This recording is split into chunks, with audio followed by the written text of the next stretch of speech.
तेज छलांग लगाई और जंगल की सरहद पर लगा बोर्ड गिरा दिया, जिस पर लिखा था, ऐ स्त्री तू कल आना। उसी समय जंगल में अलग अलग हिस्सों से हजारों डायने काली साड़ी पहने, अपने माथे पर इंसानी खोपड़ी लिए जंगल के बीचों बीच मैदान में जमा होने लगी। मैदान के सेंटर में जैसे क्रिसमस ट्री लगाया जाता है, वैसे ही हड्डियों का ढेर रखा गया था और उस ढेर के ऊपर एक इंसानी खोपड़ी थी। तभी डायनों की डायन मुखिया डायन आगे आई और उसने हवा में छलांग लगाते हुए इंसानी खोपड़ी की आंखों के भीतर जलते हुए कोयले भर दिए। उसी के साथ वहां मौजूद हर एक डायन के माथे पर जो खोपड़ी थी, उसकी आंखें भी रोशनी से जगमगा उठी और जंगल के बीचों बीच शुरू हुआ डायनों का महारास। कमर मटकाती हुई, हाथों से ताली बजाती हुई और माथे पर जगमगा रही खोपड़ी को बैलेंस करती हुई डायने गा रही थी, तेरी हड्डियों से खेले, तेरा खून हम पिए, तू हमारा शिकार।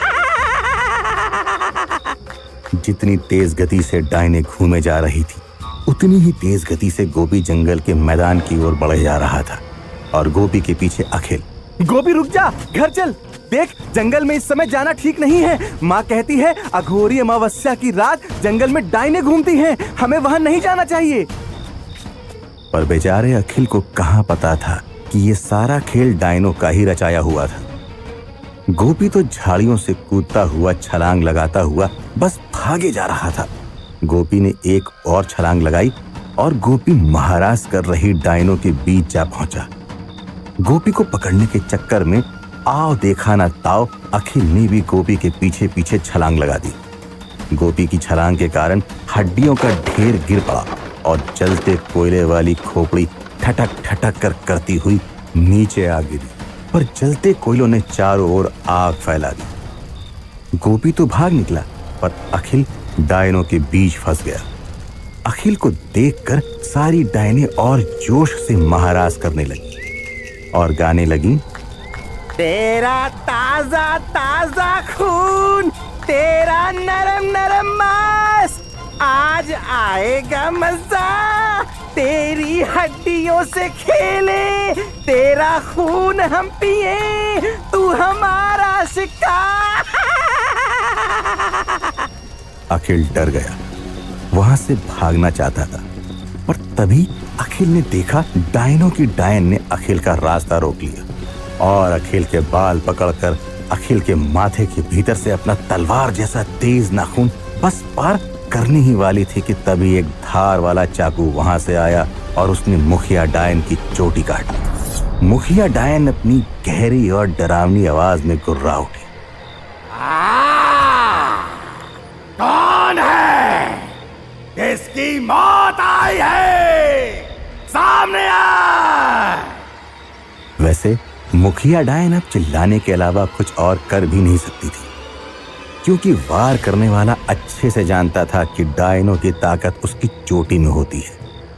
मुखिया डायन चिल्ला उठी, लेकिन मुखिया डायन की धमकी का कोई असर नहीं हुआ, बल्कि एक हाथ आगे आया और उसने मुखिया डायन की चोटी में आग लगा दी। इस कारण न केवल मुखिया डायन पर बाकी की डायनें भी घबराकर यहाँ वहां भागने लगी।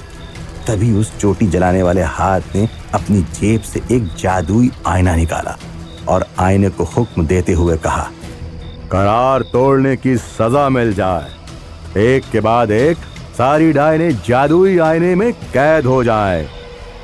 बस हुक्म देने की ही देर थी। आईना एक के बाद एक डायनों को खींचता गया।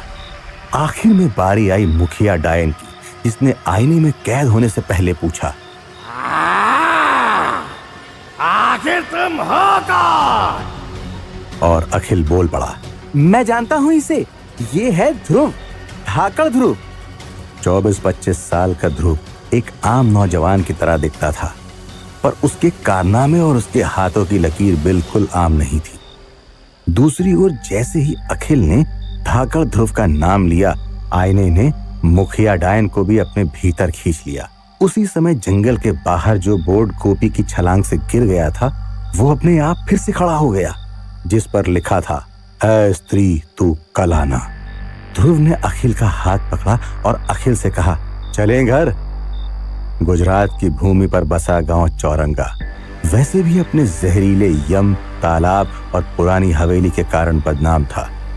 कहा जाता था कि यम तालाब में हजारों आत्माओं को कैद किया गया था और पुरानी हवेली में एक बेहद खतरनाक डायन को तस्वीर में कैद करके रखा गया था।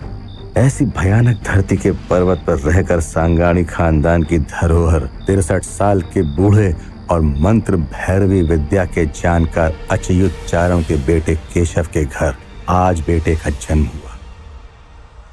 केशव के बेटे के रोने की आवाज के साथ ही बादलों ने बरसना शुरू कर दिया था। लेकिन ये बात बहुत अजीब थी कि जब बच्चे का जन्म हुआ तब ना ही किसी औरत की प्रसूति पीड़ा वाली आवाज सुनाई दी और ना ही डिलीवरी के लिए किसी दाई को बुलाया गया।